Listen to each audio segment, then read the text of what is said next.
And this is different than anything, any clinic around. Workouts that are tailored for her, and that really makes a difference. Really personal. I've gotten way more mobile, stronger, flexible. Just everything just improves me to the next level. Welcome to the On Cue Performance Therapy Podcast, where we push sports performance and physical therapy to its apex. We change the game by bringing together the brightest minds in the field to offer best practices and question how things are done today. I'm your host, Mike Quintons, physical therapist and expert in sports orthopedics. I'm living my dream and opened a clinic that unites all elements of sports medicine under one roof to drive recovery and performance outcomes. What's happening, Performance Therapy Nation? My name is Mike Quintons, your host of the On Cue Performance Therapy Podcast. Today, I'm joined by physical therapist Jim Fagnani. Jim Fagnani is a physical therapist and administrative leader for the Physical Therapy and Wellness Institute, also known as PTW Institute, which is an Ivy Rehab company. Today, we'll be discussing Jim's lessons and adventures from an outpatient PT, thriving to acquire credentials, to his escalation into administration, all with the same company, which you never hear of nowadays. But first, I want to take a moment to thank you, our listeners, for your feedback and showing the podcast some love by subscribing and leaving 5-star reviews. All right, now on to Jim. Jim is a physical therapist turned regional director and partner at the Physical Therapy and Wellness Institute. Jim attended Weidner University for both his undergraduate and graduate degrees, where he also played football. He started as a student at PTW while having completed his fourth and final affiliation at the Lansdale office, and has proved to be a leader in the company, which is now part of the Ivy Rehab Network, the fastest growing physical therapy company in the nation. As regional director, Jim oversees 13 clinics. His job description includes growth and development of staff and clinical directors, talent acquisition, operational responsibilities, and company expansion, amongst many others. He has been a mentor to me over the past year. I consider myself fortunate to have this relationship with you. And you're a reason. I don't know if I told you, but you are a reason why I joined PTW Institute. And our story actually has intertwined a couple times. It's fascinating. It really is. It's like a romantic novel.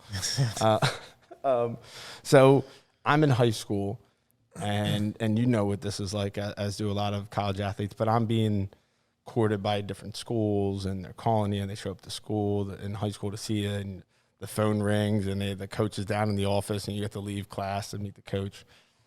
So I go to visit Weidner University, which is Delco's finest university, in my opinion, having been a Delco It's one of the finest myself. institutions on the East Coast. Many call it the Harvard of the East Coast. The Harvard of Delaware County. I'll give it that much. It's a great school. It really is. And I remember speaking to the coach, and I told him I was interested in physical therapy. And again, I'm a senior in high school at this point, wearing my varsity jacket, walking around campus naturally.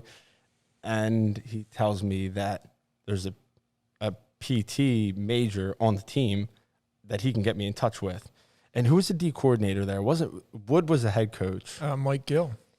Coach Gill. Coach Gill calls me and goes, I'm going to get you in touch with my guy, Jim. I'm going to have him give you a call. I don't know if did we ever speak? We Never didn't. happened. And that's probably my fault because I feel like I got pressed into making a decision sooner than probably would have allotted us to speak at the time, because what D2 you got to make decisions sooner than other levels for whatever reason. And so I remember the name, and then I go to Weidner for PT school, and we had crossed paths my third year, but I remember Dr. Sam Pierce talking about you or something. He called me Jim a couple of times because I sat in your seat or something. And we did research together with Dawn Gulick. That's right, yeah. And who's that? Brian Hennessy. Brian Hennessy, That's the Squat Max D. The Squat Max D. This was... which, by the way, preferentially recruits the hamstrings and reduces the possibility incidence of ACL tears. See, the knowledge he's dropping. And that was like an A-Rod comeback thing or something. I forget the details with it, but we put Raul Ibanez. That's Sorry to even- interrupt you. Raul. Yeah. So there were sensors, different areas. We wanted to know if that machine that Brian Hennessy had compared to a regular squat, how it recruited different muscles, if it recruited different muscles, at what intensity, et cetera. And Jim was there, and I'm a student, and we probably shot the breeze for a couple minutes. And then, we got in touch a year and a half ago, almost 2 years ago now. And that's kind of what, I told Jim what I wanted. Jim goes, well, all right, this is what we do. What do you want? I said, well, I love what you guys do. But I feel like I want this, and this is my dream. So what do you think? And I thought he was going to tell me to take a hike. And I've told you this before. And he's like, all right, let's see if it works. Let's crunch the numbers. Let's look at the payer mix. Let's look at the KPIs. Let's see how it all works. I'm like, are you serious? This guy didn't tell me to go pound sand? And it's come together pretty nicely. It's doing okay. I'd say that. Yeah. So Jim, welcome. Thanks for having me. I appreciate, mentor comment. I feel like you mentor me a lot. So I learn a lot from you, a lot.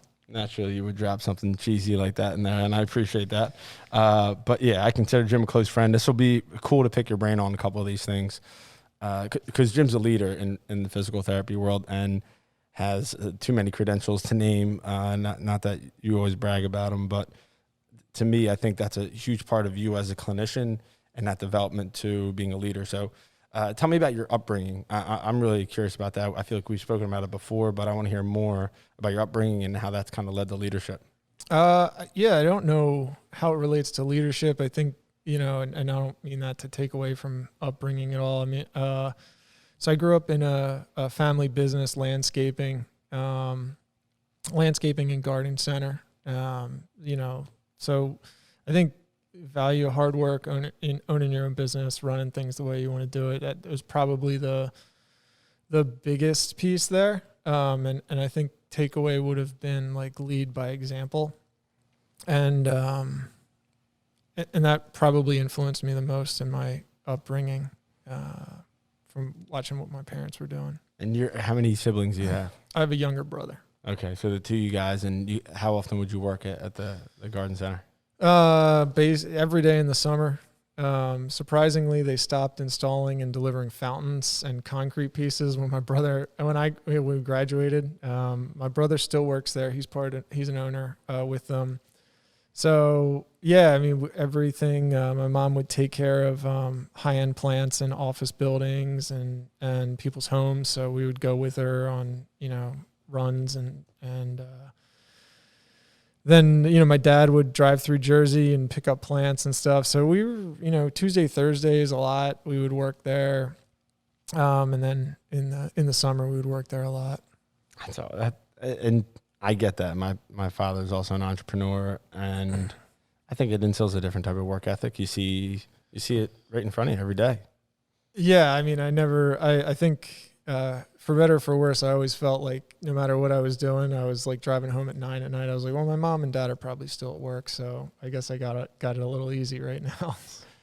So your career in football, standout football player at CB school, CB West. CB West, and I wouldn't say standout. Okay, right, sure. And played at Weidner, and then you were also a coach there for a little bit. As you transitioned into grad school, how has your experience in football, and to me, I love correlating sports to like leadership or any traits you can acquire in playing sports to leadership. Tell me about that. Yeah, I mean, I think a lot of that still, if I look back, it was a lot of lead by example, and just pushing myself to show other people what they could do.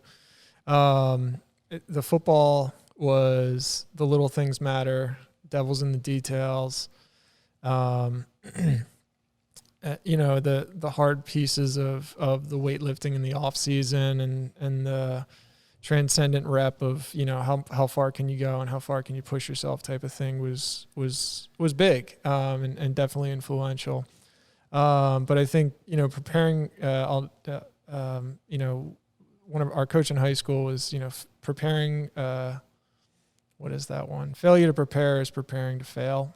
So a lot about preparation and what you're doing and, what's your plan. So I think that was a big part of strategy and leadership and growth in my career.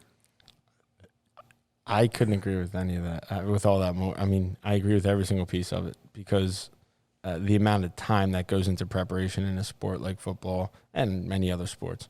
But I've never heard of a sport where you have to log in. I think I had to log in like 8 hours a week in film. Mm-hmm. In addition to the film we watched after practice every day and, Sundays and so forth. But yeah, preparation is everything. And then repetition at that preparation. And that's part of being a leader, to be prepared for what life throws at you, what your day throws at you. Would you let your son play football? Yeah, I think so. I mean, I think I would definitely. He's 3. Actually, he slammed his head into the wall, I think, earlier today and didn't really make a peep. So, he's joked, like he's straight jack. He eats RX bars. Yeah, definitely. Would I let him play football? I'm not quite sure. That's fair. It's a tough question. If he wanted to, I would definitely let him go for it, at least in the pound ball and like avoiding the tackle stuff, and then really see where it goes and what do you want to do. But I think I just want my kids to be happy and engaged in something that they love doing. So if it's football, then we figure out a way to do it safely, and we'll see. I'm not quite sure. I haven't watched the movie Concussion yet. I'm for whatever reason resistant to watching it. I shouldn't say resistant. I don't know. It's not like a priority of mine. So people ask me that all the time. Have you watched that movie Concussion?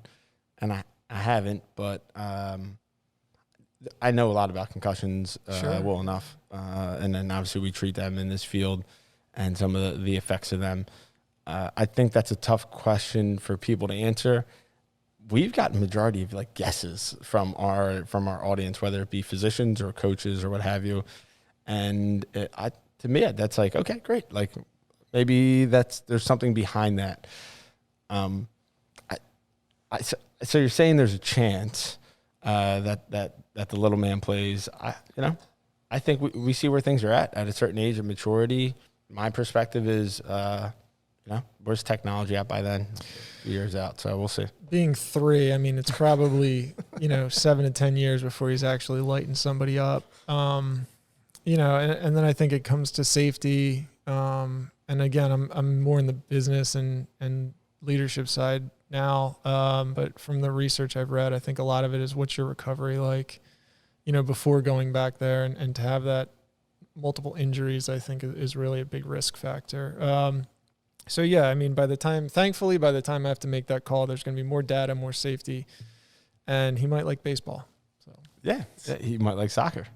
It could happen. Whatever. All right. So tell me how you got your start at PTW, at the Physical Therapy and Wellness Institute. Yeah. So in 9th grade, my CAD class, computer aided drafting and design, you had to build a building, and mine was Jim's Gym. And it was, a place where you went and did physical therapy and you worked out. So I'm doing my clinicals, like standard, right? Like they're telling you do your 4th clinical or your last clinical where you want to work. So I'm like, all right, give me the acute and the outpatient stuff and get that out. And then I went, Googled, places with medically based exercise and fitness programs. And so I told our CCCE or whoever sets up the affiliations, this is where I want to go. I want to go to this place, PTW, for my 4th affiliation. So, we got it on the site. I'd interview to be a student here, and did my student internship. And my partner, Bob, at the time, said, I'll give you like 20 or 30 hours a week. And, by the end of the summer, I was working like 60 hours a week every Saturday. So it was going pretty well.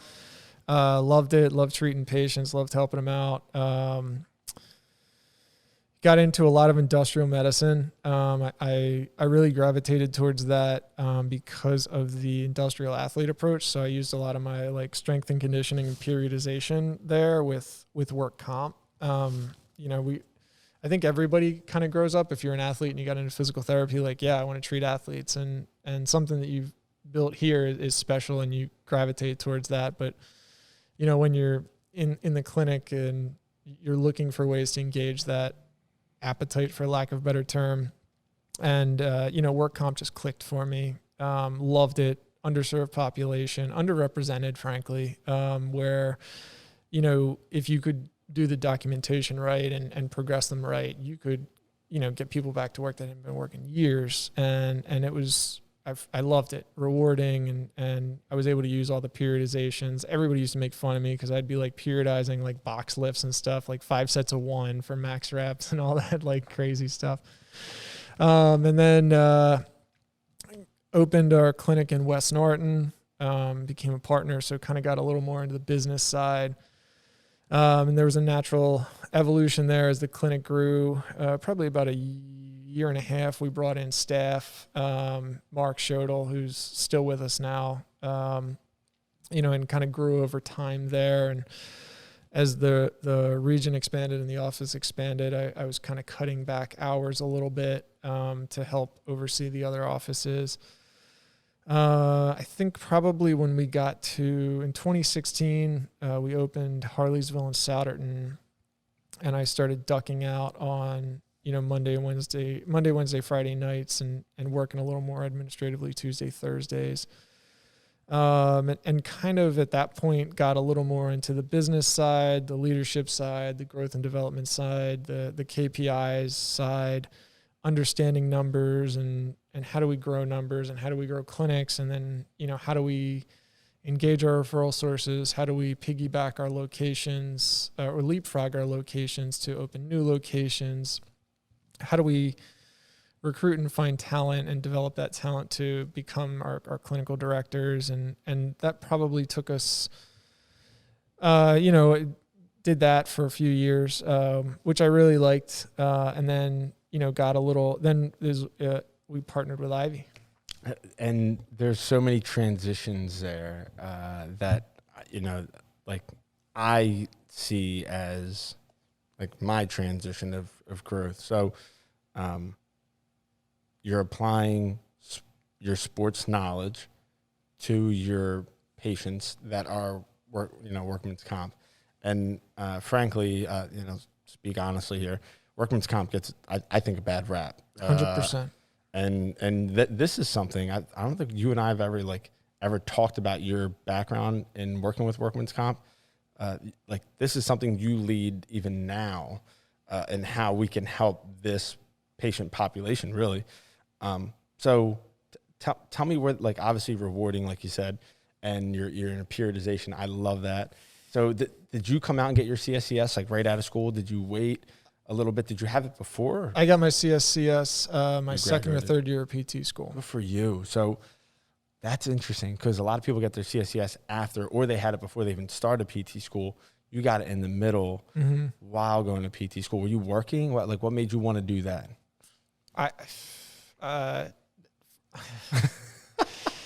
The test was in Baltimore and it was St. Patrick's Day weekend.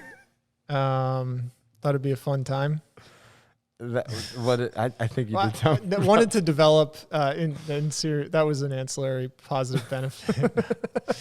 I think we were taking Therax and I was like, this is pretty cool, but and I don't mean to poo-poo a PT education or whatever, but I wanted to learn about power cleans and deadlifts and a little bit more functional things and how to periodize that. I definitely whet my appetite in Therax.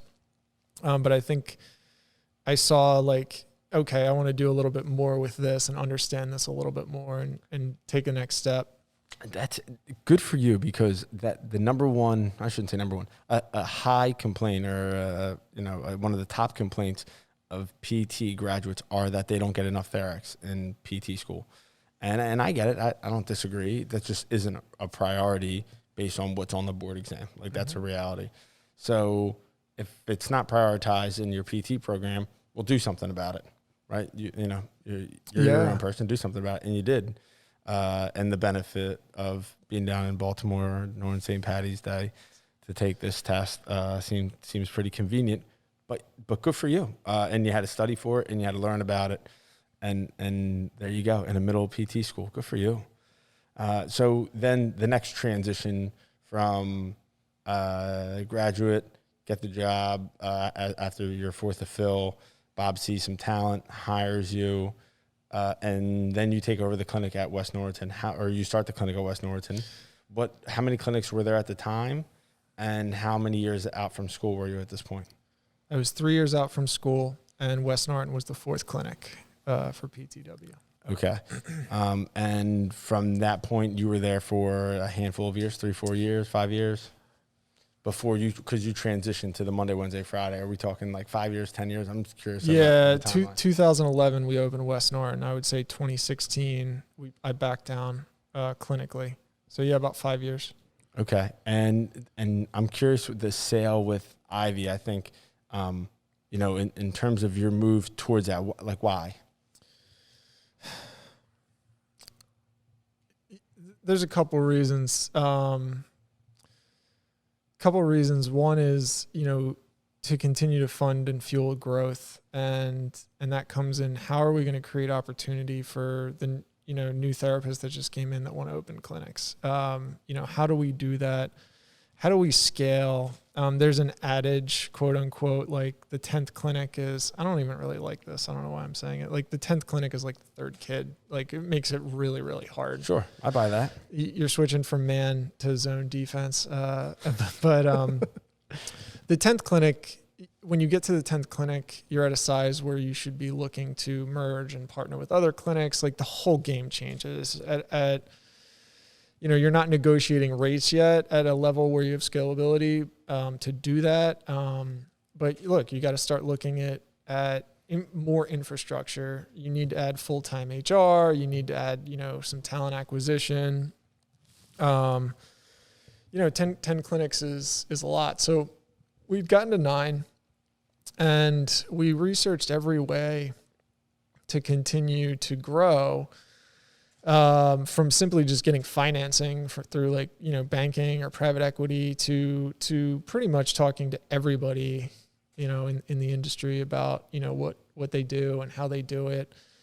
And, it was funny. We were like, we could do this banking thing, and like Jim and Bob, we could continue to grow this and ramp this. And, we met with my buddy, Bob's buddy, at some hotel in Radnor, at a bar in a hotel.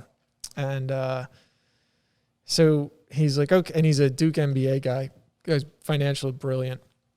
And he goes, okay, got it. So I'm the private equity firm, or I'm the bank, and I just gave you, all this money, X amount of millions of dollars. What's the first thing that you do? And I'm like, young, brash, bravado. So hire a CFO and an HR person. He goes, have you ever done that?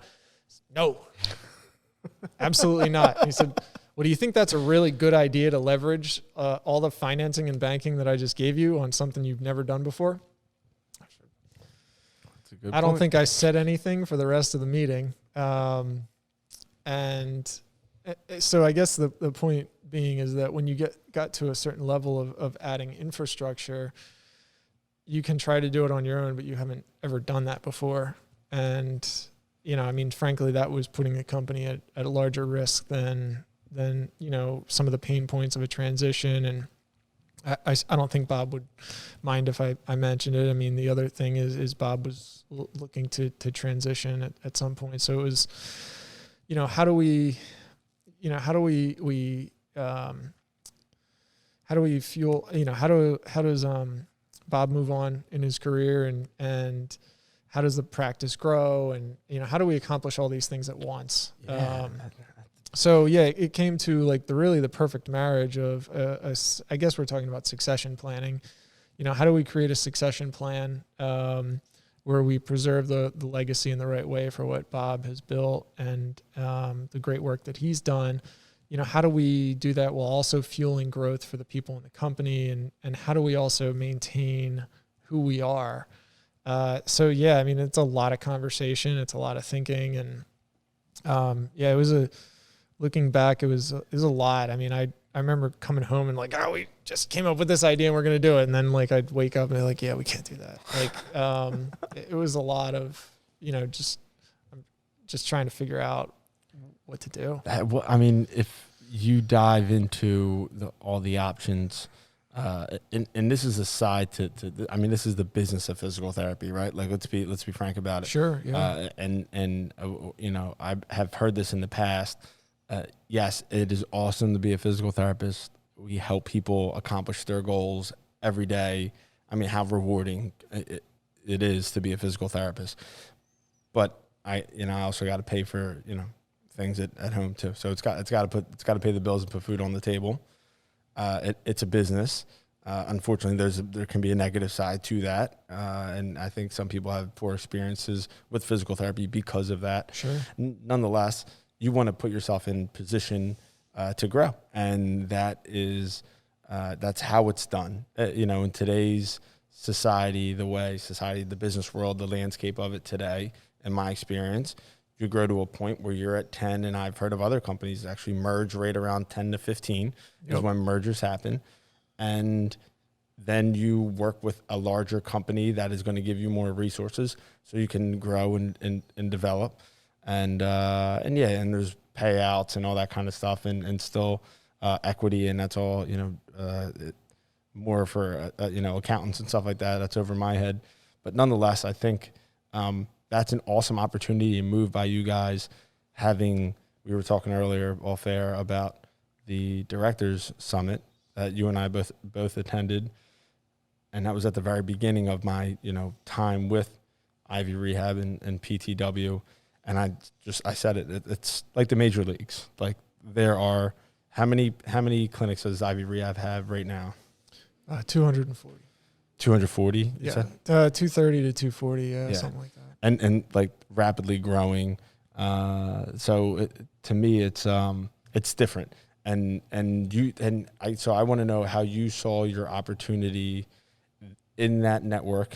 Obviously, you had mentioned Bob, but I'm curious about your opportunity to flourish and do what you wanted to do. Like, how did Ivy Rehab provide that, or your perception provide that for you? Yeah. I think it starts with, what did you want to do and where do you see yourself going? And I definitely liked the business side and gravitated towards the business side and moving metrics and people development. And so I really like that. I think, Bob and I had, gotten to a point where we wanted, different mentorship, I mean, we were running the practice for however many years and working, and I mean, we have the best partnership in the world. And, at that time it's like, I also still craved, the next level of mentorship, and not that Bob wouldn't or couldn't have provided that, but it was like, what's the next piece there? But yeah, I think just opportunity also to like get out of, some of the other stuff like HR, and not that I'm poo-pooing HR or whatever, or like calculating PTO and like doing all these other things that I wasn't really good at or didn't want to do. Right. So it was an opportunity to grow and work with different people, be part of a larger organization, become better, develop my, leadership skills and really hone in on what I wanted to do and get better at. And also that's a platform for opportunity. I have no idea where my career continues to go from here. I'm enjoying this, as much as anything I've done in the past. So, but yeah, you always look for, hey, what could I do next? So yeah, I mean, I think any of those like vessels is kind of what I was looking for. And you have that, at Ivy Rehab. I've seen it myself. The VPs, the COO, the CEO, everyone kind of jumps off the page a little bit with a different type of energy, different perspective. Yeah. And it's interesting. And it seems like I think you're a fantastic leader, and you're looking for opportunity to grow that more. It seems like, to me at least. And I see it, in the conversations we have countless hours of, I can't imagine how many hours of conversation you and Bob have had, but the countless hours you and I have had talking, whether it's business and PT development. And that's something that drives me is, watching the PTs in this office take on different roles in leadership. And something you said you wish you had gotten into earlier, you said off air about, not necessarily delegating, but handing off, I guess that's delegating responsibilities to other PTs to do certain things that you kind of kept on your plate. You've encouraged me to do, and I've seen the fruits of that labor. And here's the cool part. It's satisfying to those therapists. That's what they want to do. Sure. And I've sat down with therapists lately and my PTs, and I've asked them, what do you want to do? Yeah. Like what responsibilities do you want? And they want responsibilities. Like as human beings, and in a position like this, when they see me working, or the foundation of the company, and you coming in here and seeing Troy walk in the other week, like how do you you see the big picture? What do you want to do? And they jump right out and they tell me, and that's that. Thank you for that, because that's because of you. Well, hey, look, I mean, I appreciate the kind words. I think there's a major shift, and if you link the question of what influenced me early in my leadership style or career, if I could. Sounds like I have an ego saying that, that's one of them. But and what's different now, that would probably be the number one thing. I think early to the conversation we had off air about, it was kind of sink or swim. I remember orienting, I'm embarrassed to even say it, but orienting aides or, a therapist, I'd be all right, I'm going to teach you, there's one way to do things in this clinic, or two ways, my way and the wrong way. And we're going to do it this way. And we're an ortho clinic and this is how we do things. And it was very much sink or swim, and it worked a little bit, but it also runs you ragged. And, cause you're constantly, you're not really creating that individual growth. And it works for a little bit. And then I think you say man, there just has to be a different way. And that was really the shift. Probably when I shifted out of running West Norton as much and into the movement of KPIs and talking about rate and coding and how do you drive coding, right? How do you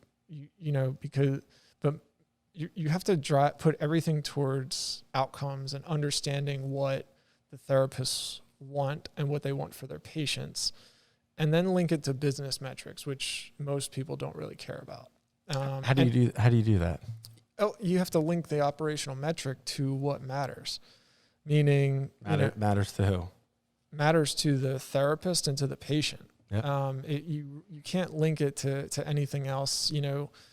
So I think there's a major shift there that you're talking about, which goes from this is the way we do things to understanding what people want to do, and then driving them on a path with creating a path with questions and mentorship. And we talked this week, putting people in the crock pot, for lack of a better term. You can't we don't want to microwave. You can't microwave leaders. I think probably should cite John Maxwell, I think, on that one, in Leadership Lid.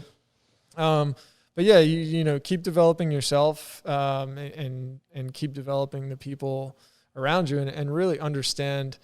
And it's fascinating because it's really no different than what we do as therapists, right? If I meet, Mike, who's a physical therapist, what do you want to do? Well, I want to do, X, Y, and Z in X amount of time. Okay, well, I'm going to write you a long-term goal of Mike will have his OCS in, 8 months or something like that, which is almost similar to Mike will have 120 degrees of knee flexion in 8 weeks. So really nothing changes that much. You're just developing people versus rehabbing injuries, and looking at it that way. And it's very similar to what we're actually perfectly positioned to understand what motivates people, what they want to do, how they want to do it, because that's what we do every day. Why does somebody come in for their back? Well, it hurts, but they generally want to pick up their grandkids.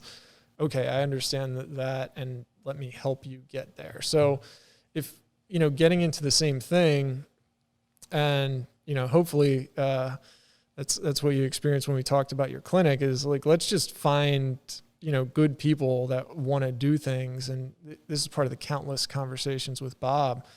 We used to just say, hey, we're like an ortho clinic and, this is what we do. And like, ta-da.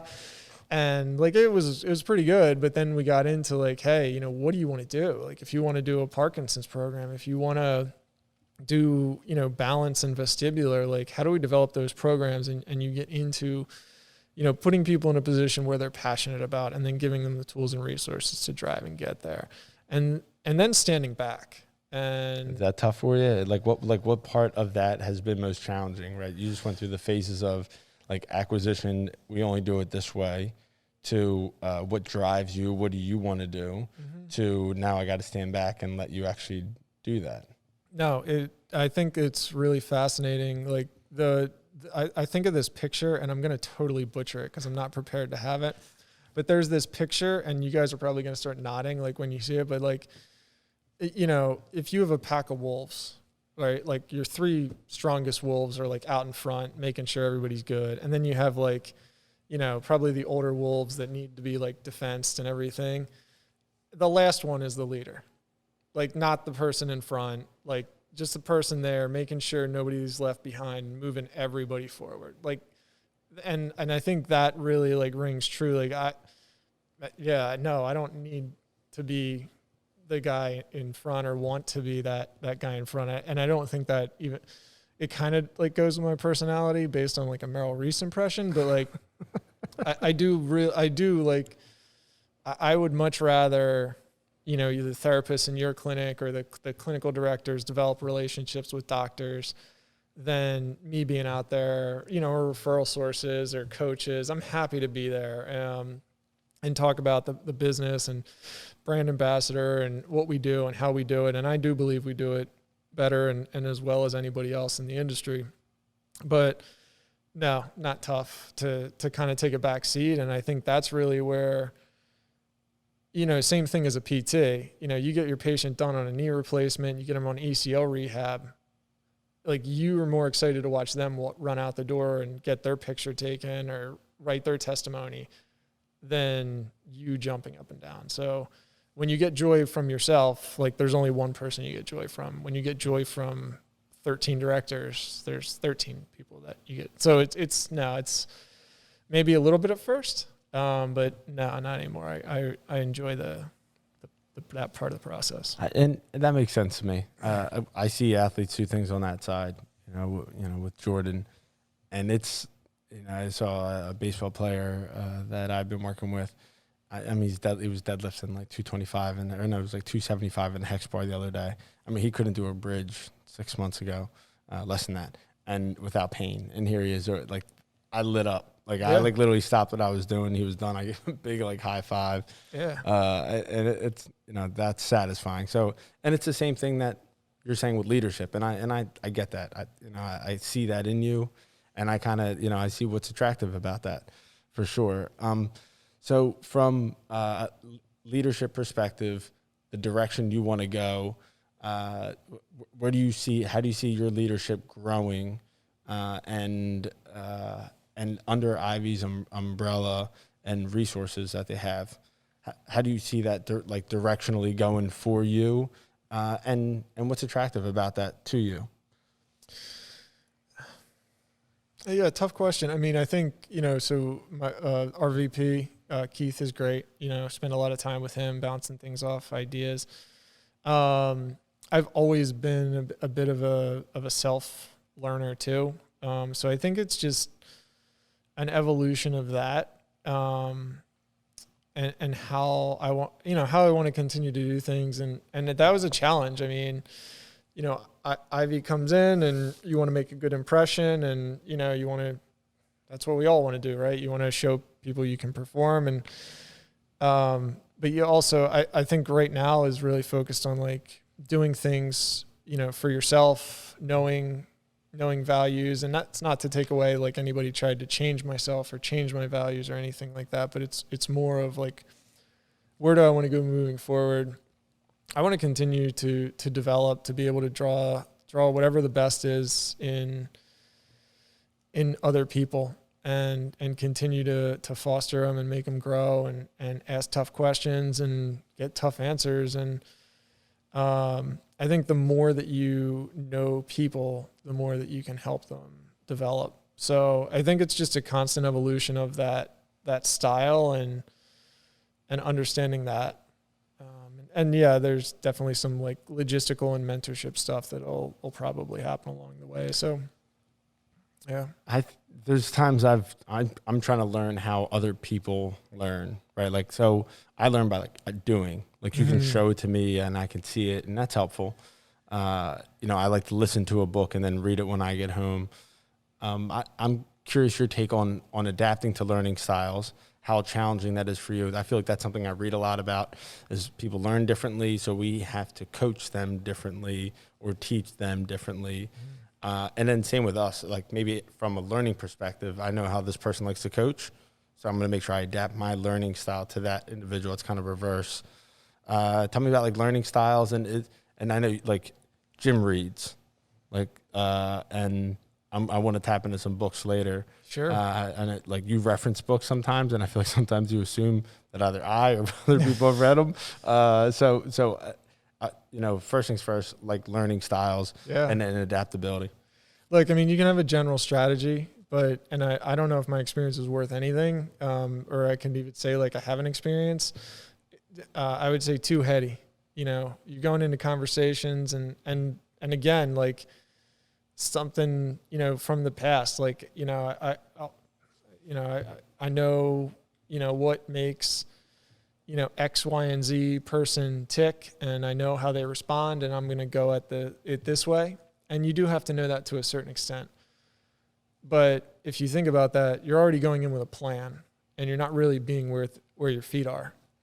So I think as I've continued to try to evolve is like, just be where your feet are. And there's anxiety with that, because generally I have no plan. Like, I mean, I have a generalized plan. We just said at the beginning, like, failure to plan is preparing to fail. There's a generalized plan. Like we just talked about planning our leadership meeting. There's a 30-minute section where we have maybe 5 minutes of material. And I'm not going to plan anything else. And that's intentional to sit there and draw that out and work through that and literally just be there and understand what's going on and push and pull and just feel. So there's definitely I think I would say as you evolve, like, or try to evolve, there is like being where your feet are, following, and I don't mean to be like too cheesy, but like getting out of your head and into your heart about like understanding and like actually really listening to people. Cause I think before like, and many people may be saying like, I've done this, like, I'm going in to talk to this therapist, and I know that if I challenge them, they're going to get pissed off or something, or they're going to be motivated, or they're going to be whatever to achieve. Right. We've all done that. Right. Like, and we did that in football, right? Like, that's how it was grown up. Yep. Is that really what you want to do? Like, if you looked at yourself in the mirror at night, do you want to make somebody angry so they do something?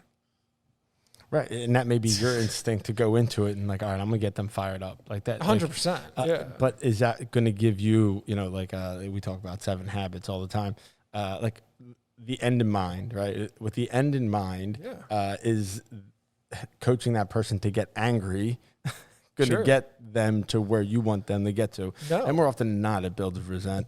100%. Amongst other things. I mean, if we even looked at like cleanliness of a clinic, number one, then I could run back, for X amount of years, I can get angry, stomp my feet, and embarrass the director, the staff, whatever. But like at the end of that, if they're embarrassed or they're angry, like that isn't good. So that comes back to like, I think understanding and being where your feet are. And we've all done that. And I'm not saying which one is right or better. And there's certainly a level of like firing people up or, but I think it's more of like, who do you want to be? How do you want to be looked at? And like, what's the next conversation like? Like if you just scared somebody into cleaning the clinic, are they going to want to come to you with like an idea for a new program? Are they going to want to come to you with a problem that they're having? Are they going to want to come to you if like they're thinking about leaving? Like, you know, I mean, there's so many things within that I would say, like, if you even looked at like, what's the desired outcome of this meeting, which is how it kind of is like, I'm going to fire this person up, or I know this person can kind of take it, so I'm a little harder on them, or, you know, I know if I say, come on, man, I expected more, like that they're going to perform for a quarter because we've done that, or they're going to make that block or whatever. Is that the right, it might be the right outcome, but is it the right emotional outcome? Sure. And you said this, you referenced this a few times, being where your feet are. Tell me what you mean by being where your feet are. Just sitting there, like just processing. Right. And like that goes with not having an agenda or a plan. And that's exactly right. So it's not, you know, Doug Peterson in the first 20 plays of the game are scripted. That's maybe you start with a scripted question that you want to start with, or you want to get, when you want to get some type of something you can grab onto. And then from there, see where your feet are. And that takes, I think, from that point to be where your feet are. And you and I have talked about this countless number of times, and I'm still learning that. Try to shut my mind off and not try and think of what's next, or what am I doing, you know, when I get home, or what am I doing with my next patient when I'm with my current patient. Being where your feet are is like, where's your feet right now, and how are you reacting to things right now? Anxiety, you said that earlier. That's kind of what pops into my mind. I would get angst about that, but in that coaching situation, you're responding to, and that takes patience, and it takes trust and so forth. And, you know, Speed of Trust is a book I think that Bob had told me about. But that's what you're doing when you have an end in mind, and you kind of know what direction you want to go. It's how you go about getting to that.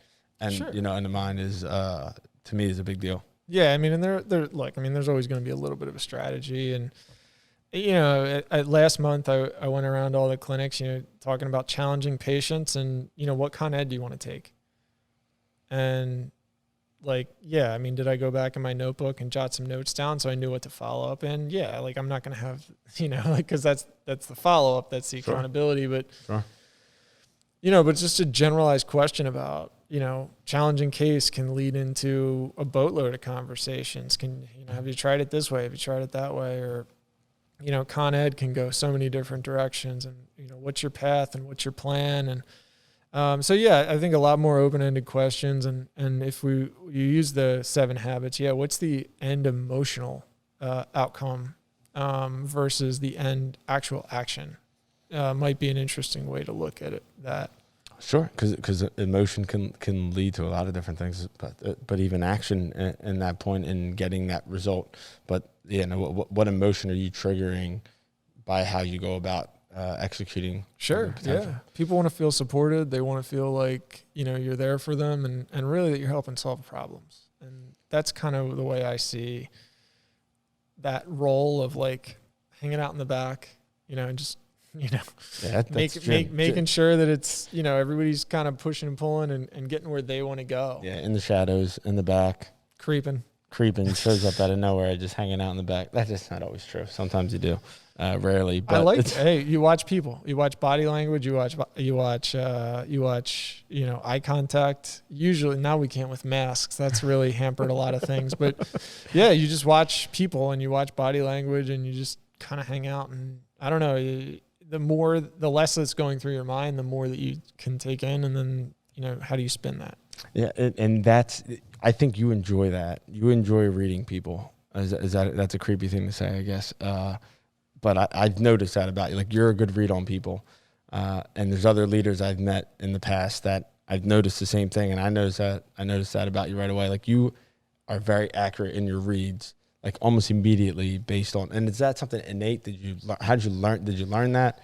I don't even know if I'm good at it. I think I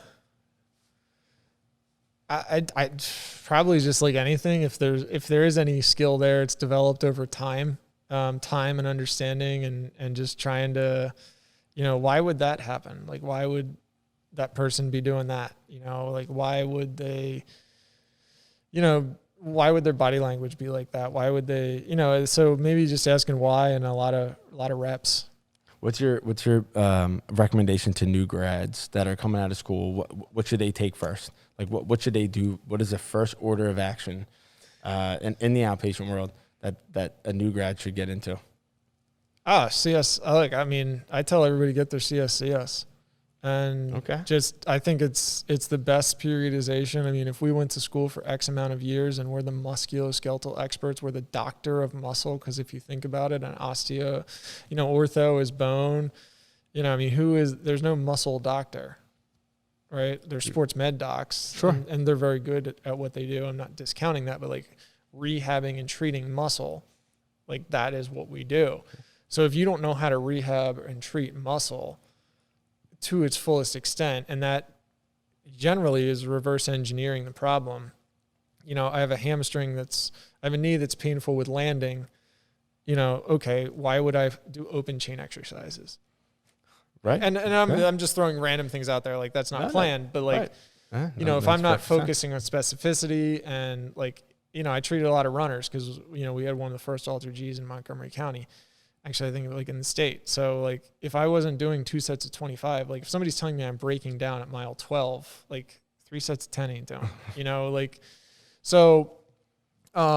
think the more specific and deliberate that you can get in your programming is one of the best things that you can do. Manual takes time and reps, but thorax and exercise, like we can learn those principles. We all have a really good foundation. So I met with Ken Clark before I decided to do this. Ken Clark was a guest on. He's one of our first 3 guests. And I think I've told you about Ken. He's a professor over at Westchester, like wicked bright, like internationally known. And I said, what should I do? Like, if I want to do this, what do I need to do first? To get your CSCS, and took it a few months later and passed it. But that's something that I think is that's interesting that the two of you said the same thing. Well, I think it goes one step further, right? Because if you marry the two, and I've said this to you countless times, and I think that's part of what I try to, if there's anything that I try to do that I'm revealing on your podcast, which is to just push you to think differently. Yeah. If we have that entire side of the clinic, anybody can benefit from it. If you are a grandparent that wants to pick up your kids, deadlifts are the perfect exercise safely. Now, we shouldn't be grunting it out in like sleeveless shirts with like Metallica on, maybe not, but depends on what time. But that exercise specificity doesn't go away. And again, understanding your patients and understanding what they need to do and understanding that is huge. So, that's where I think CSCS, like, if you're not engaging, if you're not progressing, and if you're not driving the program each and every visit, like, where's the value? And we could go into an entire level of consumerism there. Where are we meeting their outcomes? How are we creating that? And I think that the CSCS piece just rounds out a lot of your knowledge base, not only for athletes, because I would challenge anybody listening, take it one step further. Take it there. I mean, I love some of the things that some of the directors have taken away. I mean, I'm seeing, older patients do things like, deadlifts or do things that are, not necessarily conventional, but how can we use them to meet our patients' needs? Right. So I think there's a level of creativity that comes in with the CSCS. Innovation to an extent but it's functional. You can justify it. And I say this all the time to my PTs, and I think they embrace it. Like, there are times where I told Joe this when he started. I had asked him a question, and immediately, like, I'm like almost too self-aware sometimes, where I'm like, I'm not challenging you. I'm asking you why. Like why did you suggest that stretch? I forget exactly what the situation was, but I remember backing off and saying, I'm not challenging you. And I'm kind of reading his body language. He's like, dude, I just walked in here already starting with me. And I'm like, no. Like I want to learn how you think.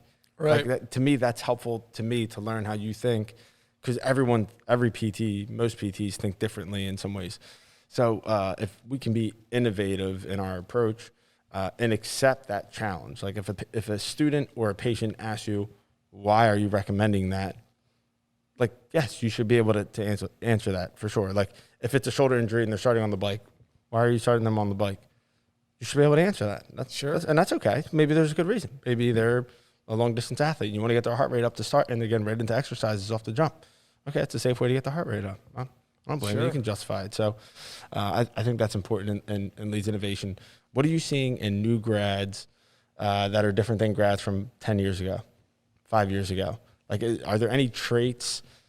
This is something that I'm intrigued by. My wife and I, Melanie, who's also a PT in the other realm of acute care, she sees things. I don't know if she's just being South Philly Italian and has something to say about everything. But I think she does have some points with it.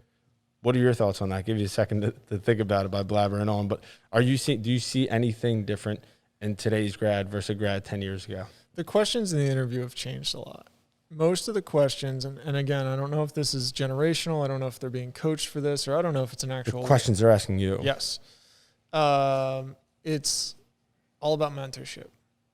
What is my mentorship going to be like clinically?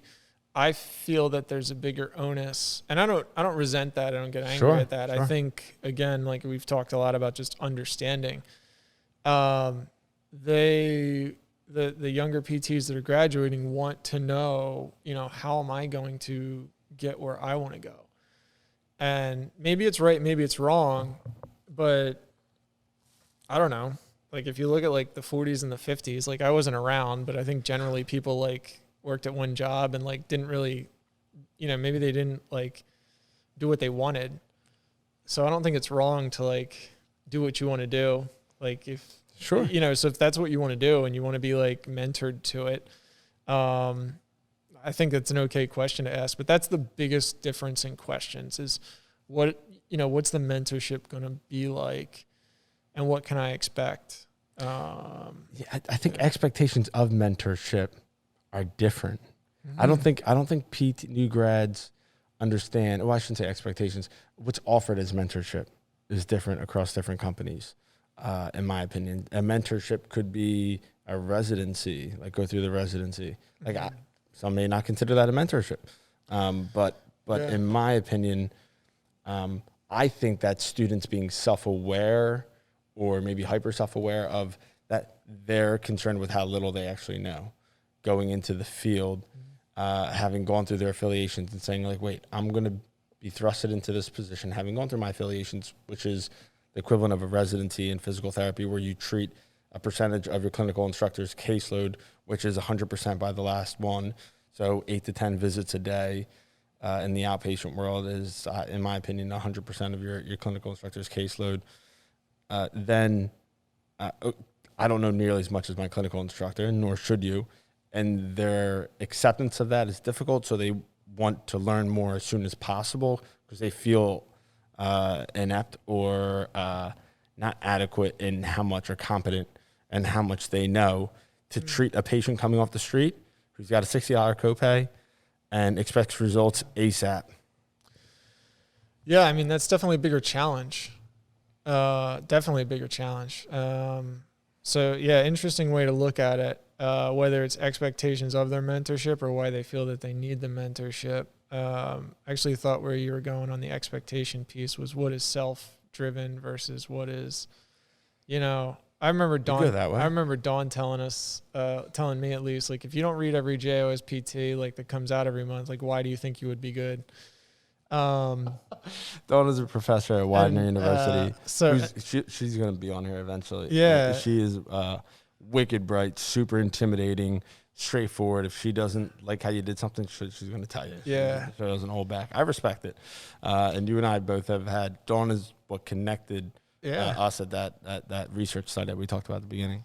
Yeah, so I would say, I'm not sure. I mean, I don't think it's a negative. I agree. It's not. I don't think it's a negative that PTs are looking for mentorship, but that's the biggest thing. I think they're just looking for more of a defined track than getting caught in a role. Well said.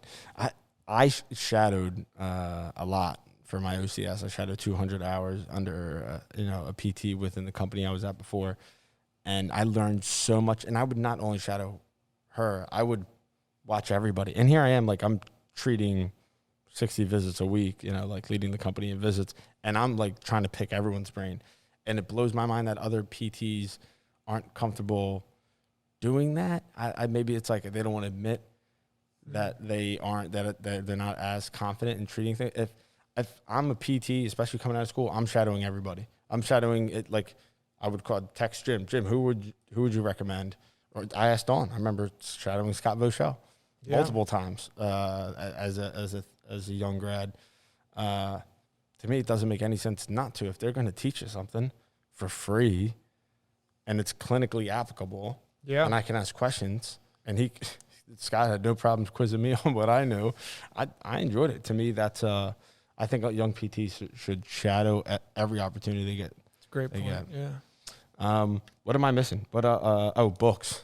Oh, books. Yeah. What am I? And is this inspired by Bob at all? Or were you kind of like in the books? Because I know Bob is he's a book Guy.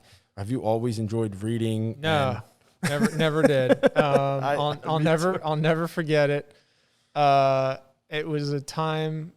It was one of the times I was doing math like on my drive home, and I was like only scheduled for like 15 or 20 hours clinically, and I was, then I was scheduled, I was scheduling myself for like 20 to 25 hours of admin, and I was like, I just went to school for 7 years.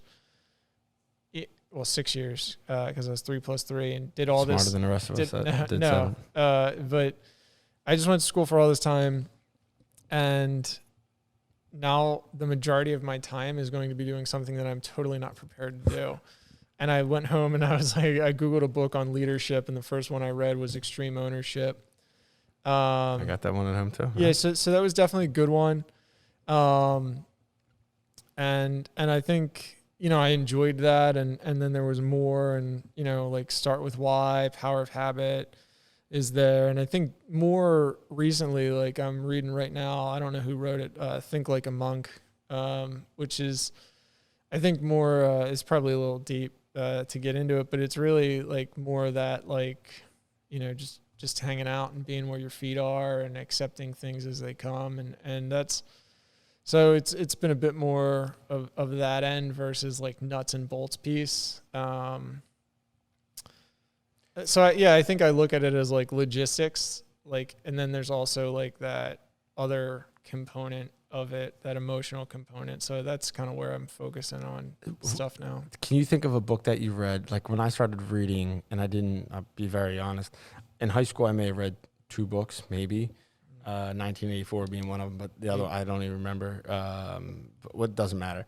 In college, I hardly read anything. Marley and Me, I think, was the only book I read in college. Which was embarrassing. I've read more books in the last 2 months than I did, in college and high school combined.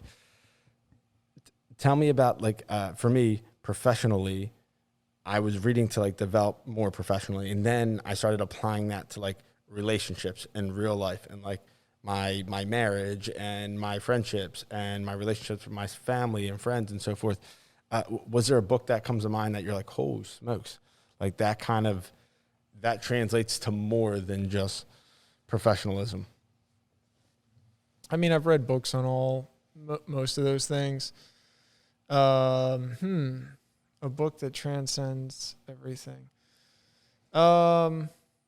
Look, I mean, I hate to come back to it because, the one I'm reading now is pretty good. Yeah. The one I'm reading now is pretty solid. Be where your feet are, focus on positivity and relationships, and, positivity creates positivity, and really more of that, team dynamic type of thing. Culture Code was a good one. But again, a little bit more logistic. I can't say there's one. I mean, they all impact everything, really. Sure. That's very true. They all impact everything, and how you're doing things to how you're, Power of Habit. There's definitely one that I took some stuff in terms of being a dad, from there. And just maybe understanding things a little bit differently about, my kids' days and how they went, and even how my days went, and what would, set me off or stuff like that. So, yeah, I mean, I think they're all contributory. And so, last one, something you've read more than once that you feel like you need to continue to go back to. I'll tell you what, man, I'm probably half the way done a quarter of the way into this monk one, and I could say I'll definitely read it again, because you're not going to get it all at once. So I do hate to come back to it, but I find myself, it's one of the only ones where I'm like going back and rereading pages and like really, really deep stuff about developing self to influence and really develop others. And like I have to go back and read these quotes and like, and it's foreign. It's totally foreign to me. It's, even to the tune of like, until you really know yourself, like, sorry if this is too deep, you're looking at a mirror with dust on it. That's what, there's a couple books that come to mind that are like that for me. The first one I read was The Greatest Salesman in the World. It's a Mandingo, forget his last name. That'll be in the show notes because I probably butchered his last name. But there's like steps that you do. Like the first day of the week, you do this. The second day of the week, you do that. And you just read that. Read that every day. Like step one is like love everybody. Sure, yeah. That's always step one. Like day one, day 2 of the month, like you do this. And you go through it every single week, every single month. And it's just something that I feel like I have to go back to, just get a reset button on. The other one that comes to mind is The Art of War. There's so many, it's like almost like Proverbs. Like there's so many like pearls in there. I feel like you got to dive into it a couple times to really like. That's a good one. Soak it all in. How a Man Thinketh is another one. That's probably maybe something similar to what you're reading now, but where there's just like deep quotes that I just feel like I need a refresher. Like positivity to me is essential in everything. If you're in a relationship with someone who isn't like that, like it's tough. And then same with negativity. If like two people who are super negative maybe fuel off one another, two people who are super positive fuel off one another, whether it's in a like a marriage relationship, a work relationship, whatever else. So I'm with you on the positive energy. That's some Robbins stuff too. Tony Robbins dives into that. Yeah. All right, what else you got for me? We good? This has been. I'll tell you what. I'll end it with the most monk quote that I have. Bring it on. And I might mess it up. I am not what I think I am. I am not what you think I am. I am what I think you think that I am. Meaning, many times our impression of ourselves is what we think other people see us as. Wow. That's copyright, so I don't get sued or anything like that. That's a great point. Quiet the mind and look, know yourself and know your values. Yeah, I think that what I'm taking away from this is like constantly learning, constantly finding better ways, constantly thinking differently. We're in an ever-changing world, ever-changing society, ever-changing behaviors as a result, and we need to adapt our thinking and our approach to optimize outcomes and key KPIs, key performance indicators. Is what we see on paper, but what you don't see on paper is what you got up here. So deep stuff. How do people get a hold of you, Jim? Email is good. jim.fagnani@ptwinstitute.com. All right. What else we got? That's a wrap. Let's do it. Thanks for listening to the On Cue Performance Therapy Podcast. If you like this episode, please subscribe on Apple Podcasts and Spotify. It would mean so much to me if you could leave us a 5-star review so more listeners like you could get this important information. See you next time.